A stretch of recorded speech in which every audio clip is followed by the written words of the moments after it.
It's 2 a.m. You're lying in bed. The lights are off, the world is quiet, but your mind is wide awake. Not just awake, it's busy, replaying that one conversation from earlier today.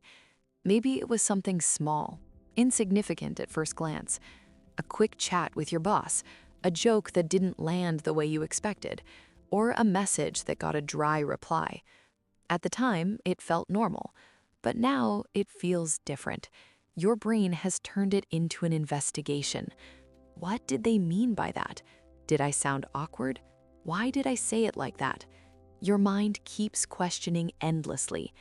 You're not just remembering anymore, you're reliving it, replaying every word, rewriting every response, simulating every possible outcome with endless mental loops. This is the mental simulation loop, and your brain thinks it's helping you because your brain has one main job: to keep you safe. Not happy, not confident, safe. In the past, survival depended on social acceptance. Being part of a group meant protection. Being rejected meant danger.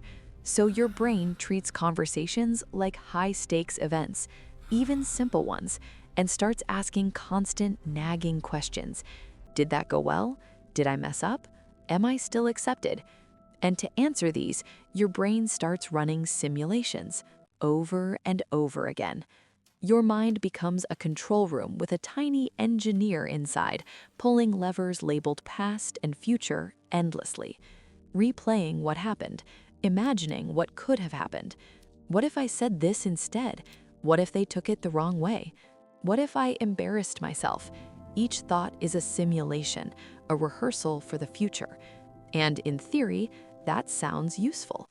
But here's the problem. Social interactions aren't math problems. There is no perfect answer, no exact script, no guaranteed outcome ever.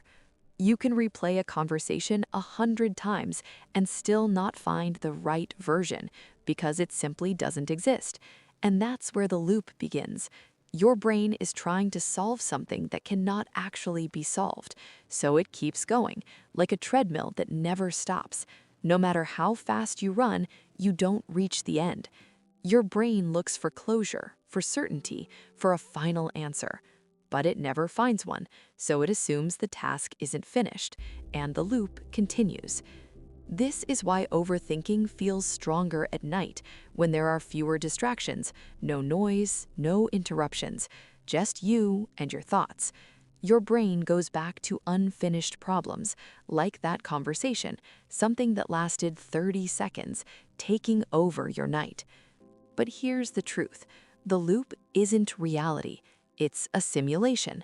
Your brain is creating versions, not facts.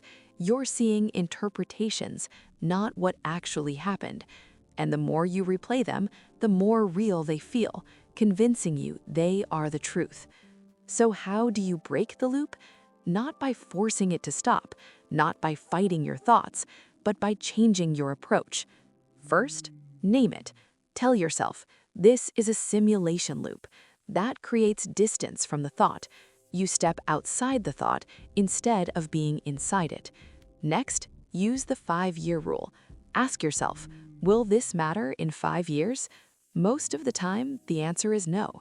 Then ask 5 months, 5 days, and suddenly it feels smaller, less important, less heavy.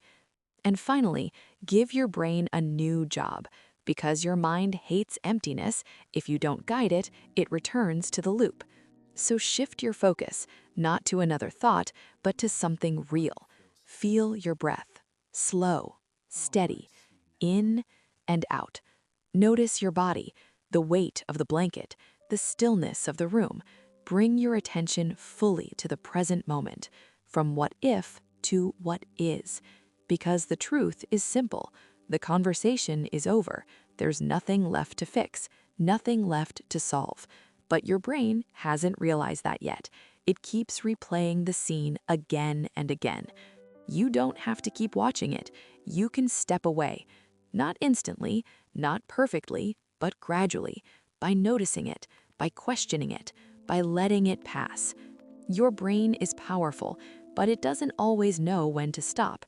That's your role, to remind it, we're done here. So the next time you're lying awake, replaying something from your day, remember this. You're not stuck in reality, you're stuck in a simulation, and simulations can be stopped. Let the thoughts go, let the silence return, let your mind rest, because tomorrow you have a real life to live. Stop simulating, start living. Take a breath, release tension, and remind yourself that the past conversation does not control your present moment.